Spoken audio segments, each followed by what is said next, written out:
अल्हम्दुलिल्लाह आज जामे मस्जिद जुमा की नमाज के बाद मस्जिद कमेटी और मुसल्लियान में मशवरा किया गया। ये तशवीश ज़ाहिर हो चुकी है कि रेवंत रेड्डी सरकार तेलंगाना के अंदर मुसलमानों के साथ जो रवैया अख्तियार कर रही है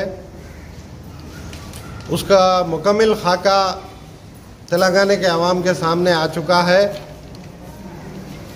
बड़ा अफसोस होता है, 1.5 साला दौर तकरीबन 16-17 महीने गुजर चुके हैं हुकूमत इक़्तिदार में आए हुए। बहुत बड़े बुलंदबांग दावे किए गए, यहाँ तक कि राहुल गांधी अपने दौरे के मौके पर ख़ासकर मुसलमानों से मुस्लिम डिक्लेरेशन और यहाँ के आबादी के तनासुब से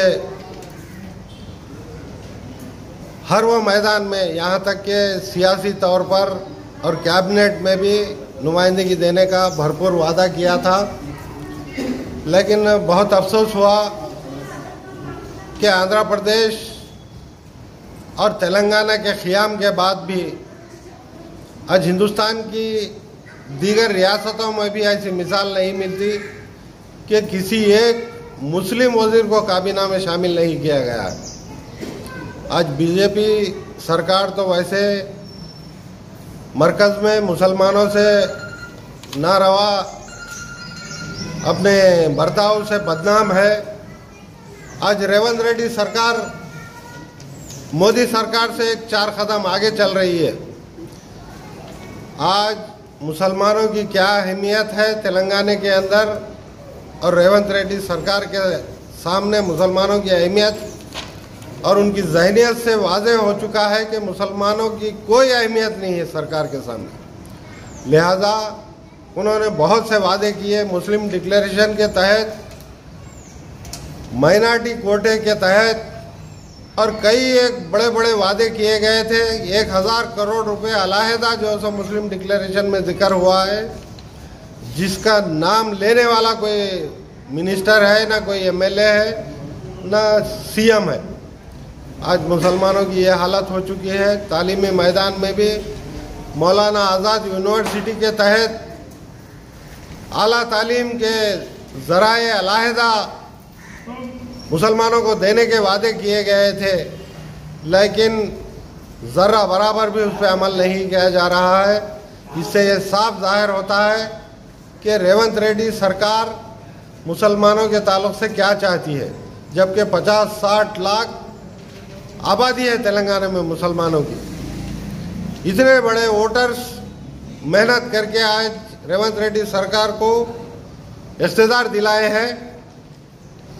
आज उनके साथ ये रवैया इख्तियार करते हुए कांग्रेस रियासती हुकूमत ने जो इक़दाम कर रही है, अब तो भरोसा नहीं है कि कैबिनेट में तोसी की जाए। अगर उनको थोड़ा भी, अगर ज़रा बराबर भी, थोड़ा सा भी अगर इखलास है मुसलमानों के ताल्लुक से, तो किसी एक मुस्लिम वज़ीर को काबीना में शामिल करते हुए उसका सबूत दें। लेकिन अफसोस होता है, बड़ी शर्म की बात है कि तेलंगाना में इतने दानिश्वर लोग कांग्रेस पार्टी में भी मौजूद हैं, उसके बावजूद उन्हें एक मुसलमान भी जो सो कैबिनेट में लेने के लिए मौजू और काबिल नज़र नहीं आ रहा है। इसका यही मतलब है ना सीएम की नज़र में।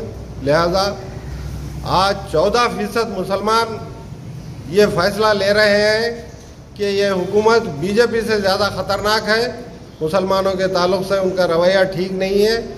इससे कम आबादी, जैसा कि 14% मुसलमान यहाँ पे तेलंगाना में है, एक 5-6% लोगों को भी काबीना में नुमाइंदगी दी गई है।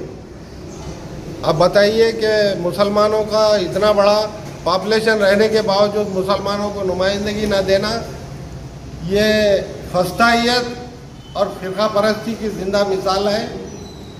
आज हम बार बार ये कह रहे हैं कि हिंदुस्तानी मुसलमान और साथ ही साथ हमारे तेलंगाना के मुसलमान अमन पसंद ज़रूर है, लेकिन वक्त आने पर इसका खमियाजा भुगतना पड़ेगा रेवंत रेड्डी सरकार को। वो अपनी आरएसएस ज़हनियत को बालाए ताक रखते हुए मुसलमानों के साथ मुस्बित रवैया इख्तियार करते हुए अगर काबीना में न लें तो फिर तेलंगाना से कांग्रेस का वजूद ख़त्म हो जाएगा।